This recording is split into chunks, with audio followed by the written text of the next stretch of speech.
हाँ गुरु जी, आप आ जाओ। किसानों की परेशानी हम जानते हैं, इसलिए किसानों ने बीमारों को इलाज कराया।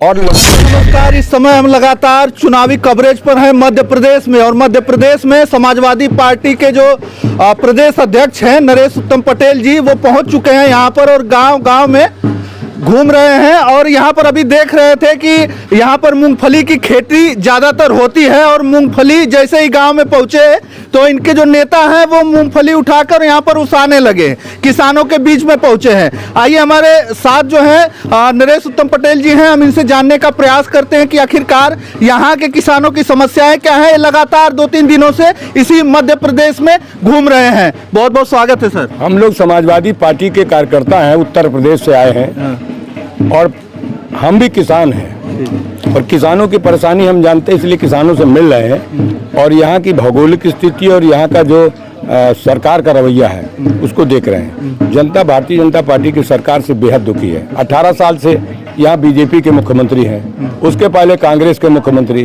पूरे 76 साल कांग्रेस और बीजेपी और कांग्रेस ने कभी भी किसानों का ध्यान नहीं दिया। उनकी फसलों का मूल्य नहीं दे रही है, लागत नहीं दे रही है।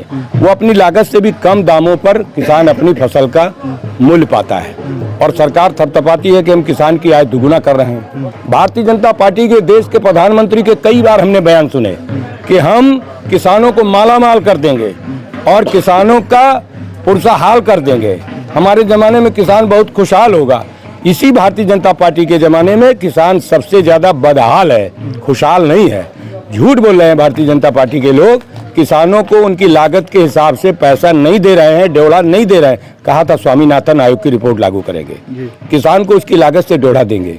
खाद का दाम बढ़ गया है, बिजली का दाम बढ़ गया है, दवा का दाम बढ़ गया है और यहाँ तक कि परिश्रम करने वाले मजदूरी का भी दाम बढ़ा हुआ है। तो जब किसान की फसल का लागत बढ़ेगा तो लागत के हिसाब से उसको ड्योढ़ा मिलना चाहिए। लेकिन भारतीय जनता पार्टी उनको बिक्री मूल्य जो न्यूनतम तय करती है भारत सरकार, कम से कम मूल्य तय करती है, वो भी नहीं दिलाती है। समाजवादी पार्टी की सरकार आएगी तो किसानों को लागत से ड्योढ़ा देंगे और किसानों को मुफ्त सिंचाई, चाहे वो सरकारी नहर ट्यूबवेल का पानी हो, चाहे प्राइवेट जो खेती में सिंचाई होगी उसका पानी समाजवादी सरकार आएगी तो फ्री करेंगे हम। अच्छा, यहाँ पर लगातार आप घूम रहे हैं, गांव-गांव में जा रहे हैं। विधायक जी यहाँ से जो जिनको प्रत्याशी के रूप में उतारा गया है बबलू पटेल, बड़े गरीब बताते हैं कि गरीब हैं बहुत, वो जो है अपनी कुछ ज़मीनें बेचकर समाज सेवा करते रहे हैं। ऐसे को टिकट समाजवादी पार्टी ने दिए, तो कहाँ पर आप देख रहे हैं कि ये जीतेंगे, क्या करेंगे? देखिए, बबलू पटेल समाजवादी पार्टी का जो उम्मीदवार है वो एक किसान का बेटा है और स्वयं भी खेती करता है और बबलू पटेल ईमानदार आदमी है और वो दिल का बड़ा आदमी है। वो अपनी जमीन बेच करके कोरोना काल में बीमारों को इलाज कराया और लड़कियों की शादी करता है, गरीब बच्चों की पढ़ाई में मदद करता है। ऐसी ख्याति बबलू पटेल की है जिसकी वजह से बबलू पटेल को जनता हाथों हाथ ले रही है, उन्हें आशीर्वाद दे रही है, विश्वास दे रही है कि आप आगे बढ़ो और राजनगर के विधायक हम आपको बनाएंगे। कितनी सीटें निकलेगी लगभग, आपको उम्मीद है यहाँ से? मैं तीसरी सीट में हूँ। अच्छा, चौथा दिन है मेरा, तो मैं जहाँ भी गया हूँ मुझे पूरा उम्मीद है कि समाजवादी पार्टी के ये तीनों उम्मीदवार जीत रहे हैं। अच्छा, और आगे मैं चलूंगा वहाँ देख करके बता पाऊंगा। चलिए, बहुत बहुत धन्यवाद। और हमारे साथ अभी नेताजी हैं और ये देख रहे थे बार बार ये उठा के पांडे जी, रमेश पांडे जी नाम है आपका? रमेश पांडे। कहाँ से सर? यूपी से हैं। रमेश पांडे हमारा नाम है, Uttar Pradesh general secretary Samajwadi party के हैं। आप जैसे ही पहुंचे वहाँ पे टोकरी उठा के आप मूंगफली उसाने लगे यहाँ पे? मैं किसान हूँ, अब मेरे अंदर एक अभिलाषा जागी कि किसान का यहाँ पर सहयोग करूँ और किसान में रह करके मुझे बड़ा आनंद आता है। चलिए, यहाँ पर समाजवादी पार्टी के लोग पहुंचे थे और यहाँ पर देख लीजिए ओम भाई भी हमारे साथ हैं, ये भी लगातार घूम रहे हैं और विधायक जी के साथ जो प्रत्याशी यहाँ से उतारे गए हैं बबलू पटेल, उनके साथ आप लगातार कई दिनों से, आप तो ज़्यादा दिन से 10 दिन हो गया लगभग, क्या लग रहा है यहाँ पे? देखिए, समाजवादी पार्टी आप बात करें तो उसाने की किसानों की बात करती है, तो हमारे प्रदेश सचिव रमेश पांडे जी इनको रोक नहीं पाए अपने आप को, ये वो उसाने लगे।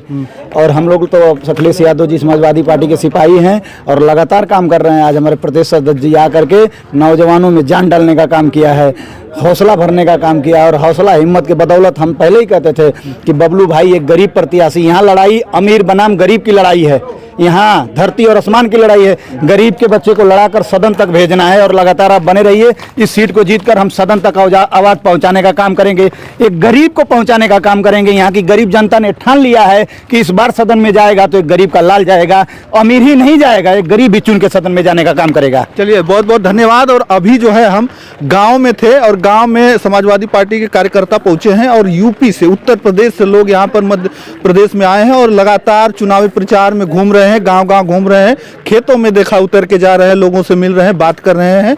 और अब तो देखने वाली बात है कि जो नरेश उत्तम पटेल जी हैं वो यहाँ पर आए हैं और प्रत्याशी जो यहाँ से उतरे हैं बबलू पटेल, उनके साथ सहयोग कर रहे हैं, चुनाव प्रचार कर रहे हैं। अब देखने वाली बात है कि जो पटेल समाज यहाँ पर है, जो वो पटेल समाज को वोट में कन्वर्ट करा पाते हैं। 17 तारीख को यहाँ पर वोटिंग होनी है। अब देखने वाली बात है क्या यहाँ से बबलू पटेल जो यहाँ राजनगर से सीट है वो निकलती है, नहीं निकलती है, और कितनी सीटें समाजवादी पार्टी की यहाँ से निकलती है। आप लोग देखिएगा और तमाम सारी वीडियो हमारी यहाँ से चुनावी चर्चाएं हो रही है, जहाँ जहाँ जा रहे हैं, गाँव में लोगों से बात कर रहे हैं। तो आप कमेंट करके बताइएगा।